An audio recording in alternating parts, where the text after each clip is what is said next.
à tous, vous êtes sur la radio-télévision Fadris. Bienvenue à votre première sortie du bulletin d'information pour ce 6 octobre 2025. Le taux de référence calculé par la BRH pour ce lundi 6 octobre 2025 est de 130 gourdes 69 pour $1 américain. Le Premier ministre Alex Didier Fils-Aimé a pris part le samedi 4 octobre dernier à la cérémonie d'accueil des postulants de la 35e promotion de la police nationale d'Haïti PNH à l'Académie nationale de police. Cet événement symbolique marque une étape importante dans les efforts du gouvernement visant à renforcer la sécurité nationale et à reconstruire les institutions publiques. Le chef du gouvernement haïtien s'est déplacé pour saluer l'entrée de plus de 800 nouveaux postulants dans les rangs de la PNH. La commune de Liancourt a connu samedi dernier une nouvelle vague de violence marquant une reprise brutale des hostilités orchestrées par le gang armé de Xavier après une accalmie de quelques semaines. Cette attaque a semé la panique à la désolation parmi les habitants. Selon plusieurs témoins sur place, des hommes lourdement armés ont pris d'assaut différents quartiers de la commune, incendiant des maisons et ciblant des points stratégiques.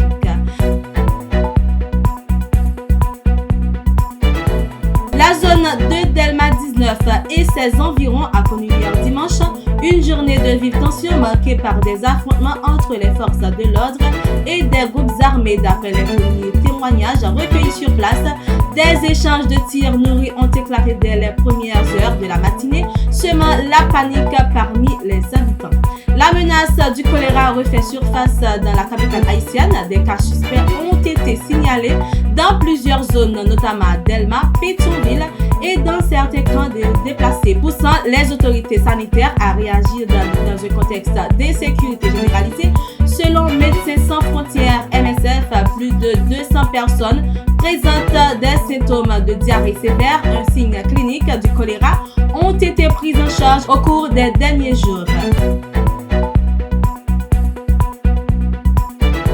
Sur le plan international, 2 enfants âgés de 4 et 13 ans ont été tués le samedi 4 octobre 2025 lors d'une fusillade sur une aire routière près de la ville d'Angleton, au Texas. 2 autres mineurs âgés de 8 et 9 ans ont été transportés d'urgence à l'hôpital dans un état critique, selon un communiqué du bureau de shérif du comté de Brazoria.